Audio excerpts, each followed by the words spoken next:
Hello everyone. So in this video we will discuss the half life of the reaction. So half life of the reaction को represent करने के लिए जैसे मैंने आपको previously video में बताया है, half life of the reaction हमको रिप्रेजेंट करता है 50% कंप्लीशन, यानी कि रिएक्टेंट हमारी जब 50% कंप्लीट हो रही होगी, यानी कि हम कह सकते हैं रिएक्शन हमारी 50% कंप्लीशन कैसे होगी, जब हमारे रिएक्टेंट्स के मोल्स यूज्ड होना हो जाएंगे, आधे मोल्स ख़त्म हो जाएंगे रिएक्टेंट के और आधे मोल्स वो हमारे जो ख़त्म हुए हैं रिएक्टेंट्स के वो फॉर्म्ड हो रहे होंगे प्रोडक्ट के अंदर, उसको हम रिप्रेजेंट कर देंगे half life of the reaction से।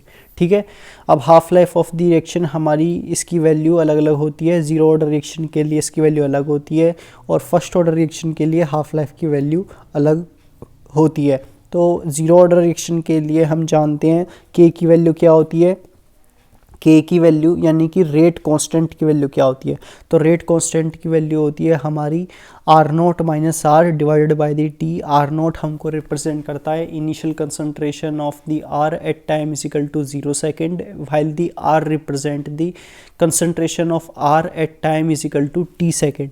ठीक है, और ये हमने देख लिया है प्रीवियसली वीडियो में कि Dalton law of partial pressure की मदद से 0 सेकंड पे हम जो है कितने मोल्स रिएक्टेंट के यूज्ड होते हैं इनिशियल कंसंट्रेशन से, जिसको हम रिप्रेजेंट करते हैं उसके कितने मोल्स कैसे होते हैं उसको हम कैसे ड्राइव करते हैं। स्टैकोमेट्रिक कोफिशिएंट यदि प्रेजेंट है तो उसके at time is equal to t second पे उसका मोल्स की वैल्यू हमारी फाइनली क्या आ रही होगी। ठीक है, फाइनली वहाँ से हम पीटी की वैल्यू कैसे ड्राइव करते हैं ये हमने सब समझ लिया है। अब यहाँ पे आपको इतना ध्यान रखना है कि यहाँ पे हम टाइम जो कंसिडर करेंगे वो हाफ टाइम कंसिडर करेंगे, यानी कि 50% कंप्लीशन का टाइम कंसिडर करेंगे। तो यहाँ पे जब t is equal to t half हो जाएगा तो हमारी जो कंसंट्रेशन है इनिशियल कंसंट्रेशन, जो फाइनल कंसंट्रेशन जो है वो हमारी इनिशियल कंसंट्रेशन की हाफ हो रही होगी। ठीक है, तो हम कंसंट्रेशन ऑफ आर को लिख सकते हैं 1/2 into 1/2 times of r naught. तो फाइनली हमारी रेट कांस्टेंट टी हाफ पे हो जाएगी हमारी r naught minus 1/2 of r naught divided by the t half. Finally हमारी टी हाफ जो हो जाएगी वो हो जाएगी हमारी initial concentration of r at time is equal to 0 second divided by the 2k, while the k represent the rate constant for the zero order reaction. अब zero order reaction में आपको ध्यान रखना है क्योंकि हमारा यहाँ पे निकल करके आया है कि टी हाफ की वैल्यू हमारी r naught divided by 2k है। तो यहाँ पे आप देख सकते हैं कि टी हाफ की जो वैल्यू है यानी कि 50% कंप्लीशन की वैल्यू ज़ीरो ऑर्डर रिएक्शन के अंदर हमारी डिपेंड करती है initial concentration of the r पे। ठीक है, initial concentration of the reactant पे हमारी ये डिपेंड कर रही होती है और रेट कांस्टेंट की ये हमारी इन्वर्सली प्रोपोर्शनल होती है। ठीक है, so that's regarding the zero order reaction half life. ठीक है, now we write the how can we derive the half life for the first order reaction. तो फर्स्ट ऑर्डर रिएक्शन को लिखने के लिए आपको रेट कांस्टेंट की वैल्यू, रेट कांस्टेंट हमने डेरिवेशन ड्राइव किया था वहाँ से आपको फॉर्मूला डायरेक्ट ध्यान रखना है। ठीक है, जब भी आप लिखेंगे न्यूमेरिकल्स को सॉल्व करने के लिए आपको जो है डेरिवेशन नहीं लिख कर लाना है, कि डेरिवेशन नहीं लिखना है कि हम के की वैल्यू कैसे ड्राइव करेंगे। ठीक है, वहाँ पे आपको ये के की वैल्यू डायरेक्टली याद रहनी चाहिए कि के की वैल्यू हमारी फर्स्ट ऑर्डर रिएक्शन के लिए क्या होती है। ठीक है, तो और किस किस पैरामीटर पे डिपेंड कर रही होती है। तो यहाँ पे जैसे कि हमारी के की वैल्यू जो होगी वो हो जाएगी हमारी 2.303 divided by t into log of initial concentration of r divided by the r. ठीक है, तो इनिशियल कंसंट्रेशन को हम रिप्रेजेंट कर देंगे आर नॉट से और फाइनल कंसंट्रेशन को हम रिप्रेजेंट कर देंगे आर से। अब टी हाफ हमको गिवन है तो फाइनली हमारी जो कंसंट्रेशन की वैल्यू है वो हो जाएगी हमारी हाफ, जिसको हम कह सकते हैं 1/2 टाइम्स ऑफ आर नॉट। तो यहाँ पे हम यही प्रिंसिपल अप्लाई कर देंगे, फाइनल कंसंट्रेशन हमारा इनिशियल कंसंट्रेशन का हाफ हो जाएगा। देन हमारी के की वैल्यू को हम लिख देंगे 2.303 divided by t half into log of r naught divided by the r naught divided by 2। R naught से आर नॉट कैंसिल हो जाएगा, कैंसिल आउट, लॉग 2 हमारा बच रहा होगा। अब यहाँ पे आपको लॉग 2 की वैल्यू आपको ध्यान रखनी है। ठीक है, न्यूमेरिकल्स के अंदर log 2 की वैल्यू गिवन नहीं रहती है, तो ये आपको ध्यान रख के जानिए कि log 2, log 3, log 4 इनकी वैल्यू क्या होती है, आपको log 10 तक की वैल्यू याद रखनी है, ठीक है। एंटी लॉग याद रखने की ज़रूरत नहीं है, एंटी लॉग पे बेस्ड हमारा न्यूमेरिकल आता भी नहीं है, ठीक है। तो log 2 की वैल्यू हमारी 0.301 के इक्वल होती है, और इसको हम 301 को 2.303 से मल्टीप्लाई कर देंगे, तब हमारी वैल्यू बन रही होगी 0.693 डिवाइडेड बाई दी के, और 0.693 को हम ln2 से भी रिप्रेजेंट कर सकते हैं, ठीक है। तो हाफ लाइफ जो है हमारी इन्वर्सली प्रोपोर्शनल हो जाएगी के फर्स्ट ऑर्डर रिएक्शन के रिगार्डिंग, ठीक है। It can be seen that first order reaction half life period is constant and independent of the initial concentration, ठीक है। ये बता रहा है कि क्योंकि यहाँ पे हमारा half life first order reaction के अंदर हाफ लाइफ की वैल्यू हमारी इनिशियल कंसंट्रेशन पे डिपेंड नहीं कर रही है। वो क्यों नहीं कर रही है, वो इसलिए नहीं डिपेंड कर रही है क्योंकि यहाँ पे हमारी जो है इनिशियल कंसंट्रेशन की टर्म कोई आई ही नहीं रही फॉर्मूले के अंदर हाफ लाइफ रिएक्शन के अंदर फर्स्ट ऑर्डर रिएक्शन के लिए, ठीक है। तो इसलिए हमारी इनिशियल कंसंट्रेशन पे डिपेंड नहीं करती है। The first half life for a first order reaction is equally calculated from the rate constant and vice versa, ठीक है। तो जैसा कि मैंने आपको बता दिया k की वैल्यू पे है हमारी इन्वर्सली डिपेंडेंट कर रही है, यानी कि यदि हम हाफ लाइफ की वैल्यू को बढ़ा रहे होंगे तब हमारी रेट कांस्टेंट जो है फर्स्ट ऑर्डर रिएक्शन की वो हमारी डिक्रीज हो रही होगी, ठीक।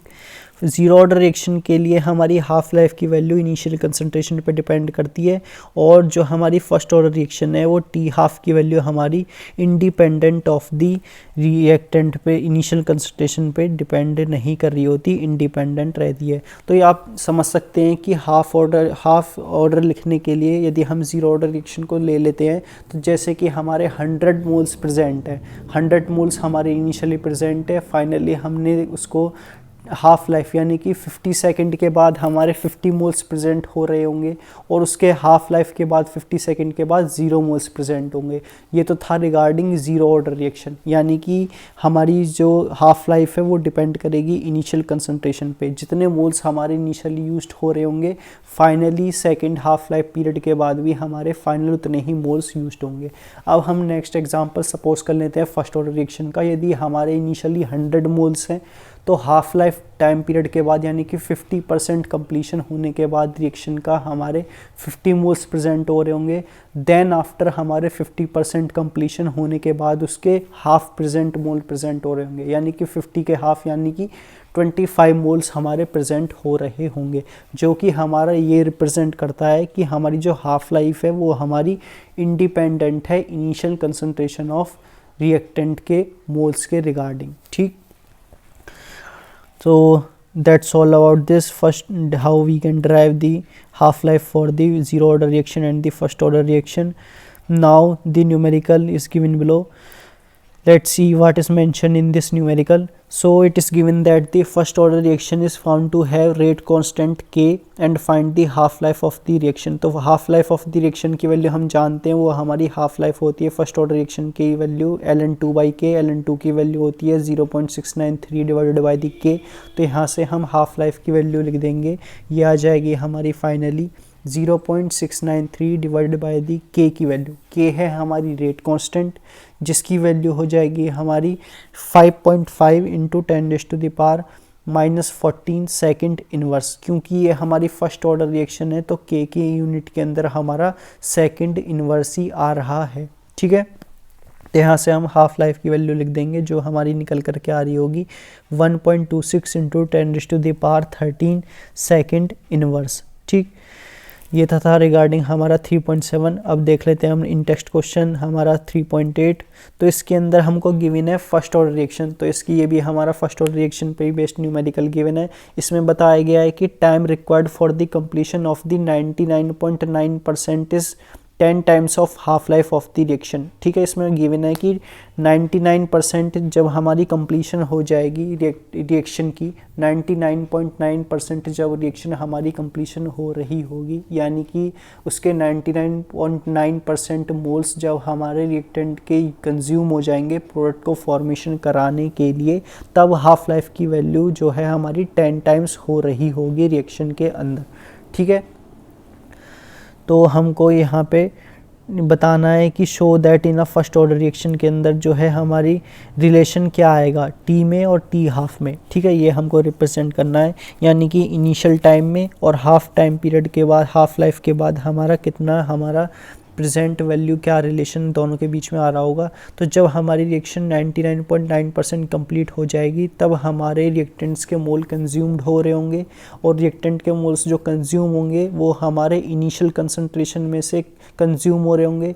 इनिशियल कंसंट्रेशन में से कंज्यूम होंगे तो उसको हम नेगेटिव जो सब्ट्रैक्शन कर रहे होंगे 0.999 R0 का, वो हम जो है इनिशियल कंसंट्रेशन में से ही करेंगे, यानी कि जो हमारी कंसंट्रेशन ऑफ Rn है वो हो जाएगी R0 माइनस 0.999 इंटू R0। तो अब यहाँ से हम K की वैल्यू लिख देंगे। K होता है हमारा रेट कांस्टेंट, इसकी वैल्यू हो जाएगी हमारी 2.303/T into log of initial concentration of R at time is equal to 0 second divide by the concentration of R at time is equal to T second, ठीक। तो यहाँ से हम लिख देंगे कि log R0 divided by the R0 minus 0.999 into times of R0। तो यहाँ से हमारे फाइनली जो वैल्यू बन रही होगी वो आ जाएगी हमारी 2.303/T इंटू लॉग 10⁻³ ठीक है। तो इसको हम फाइनली लिख सकते हैं टाइम की टर्म्स में 6.909 इंटू डिवाइडेड बाय दी के हो जाएगा हमारा रेट कांस्टेंट, टी हो जाएगा हमारा टाइम पीरियड, ठीक है। अब हाफ लाइफ लिखने के लिए हम जानते हैं हाफ लाइफ की वैल्यू होती है हमारी ln2/k यानी कि 0.693/k। तो फाइनली हमारी इनिशियल फर्स्ट इक्वेशन जो है और सेकंड इक्वेशन जो है, फर्स्ट इक्वेशन जिसको हम रिप्रेजेंट करेंगे टाइम पीरियड से और सेकंड इक्वेशन जिसको हम रिप्रेजेंट करेंगे half life of the reaction से, दोनों को डिवाइड कर देंगे और उनके बीच में रिलेशन देख लेंगे क्या निकल करके आएगा, ठीक है। तो हम कर देंगे t divided by the t half. तो हमारी फाइनल इक्वेशन बन रही होगी 6.909 divided by the k into k by 0.693, ठीक है। ये k हमारा ऊपर चला जाएगा क्योंकि हम डिवीज़न कर रहे हैं यहाँ पे, ठीक है। न्यूमरेटर हमारा कन्वर्ट हो जाएगा डिनोमिनेटर में और डिनोमिनेटर कन्वर्ट हो जाएगा हमारा न्यूमरेटर में, ठीक है। तो फाइनली हमारी 10 वैल्यू यहाँ पे निकल करके आ रही होगी जो हमारी हाफ लाइफ और गिवन टाइम पीरियड के बीच में रिलेशन है, ठीक है। अब ये चार्ट हमारा इम्पोर्टेंट है, ये हमको बता रहा है कि हमारी जो वैल्यू जो रिएक्शन है वो कितने कितने टाइप की हैं, जैसे कि हमारी फर्स्ट ऑर्डर रिएक्शन है और ज़ीरो ऑर्डर रिएक्शन है, उनके बीच में रिलेशन बता रहा है। इसके अंदर हमारा डिफरेंशियल रेट लॉ प्रेजेंट है, इंटीग्रेटेड रेट लॉ प्रेजेंट है और हाफ लाइफ प्रेजेंट है और हमारी यूनिट्स भी गिवन है। तो जैसे कि ज़ीरो ऑर्डर रिएक्शन के लिए जो हमारी कंप्लीट होती है रिएक्टेंट से प्रोडक्ट के अंदर, डिफरेंशियल रेट लॉ को हम लिख सकते हैं dr/dt is equal to -k।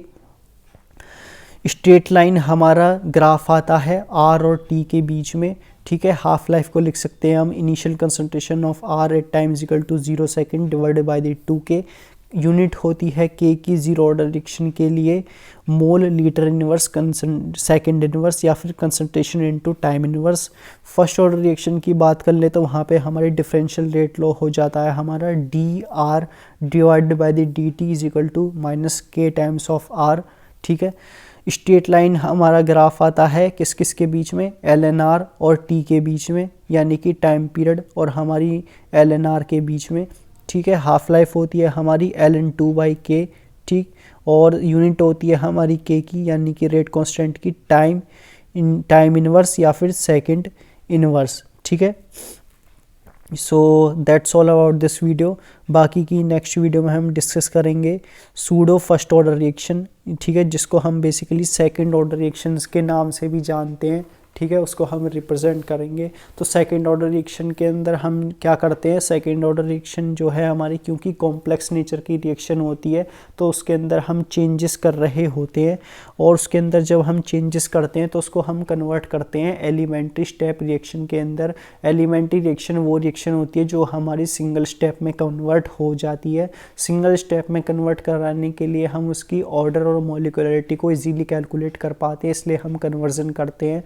और जो कन्वर्जन हम करते हैं सेकंड ऑर्डर रिएक्शन के अंदर चेंजेस करा के फर्स्ट ऑर्डर रिएक्शन में, उसी को हम रिप्रेजेंट कर रहे होते हैं सूडो फर्स्ट ऑर्डर रिएक्शन से, ठीक है। तो ये हम बाकी की नेक्स्ट वीडियो में देखेंगे। Till then keep learning.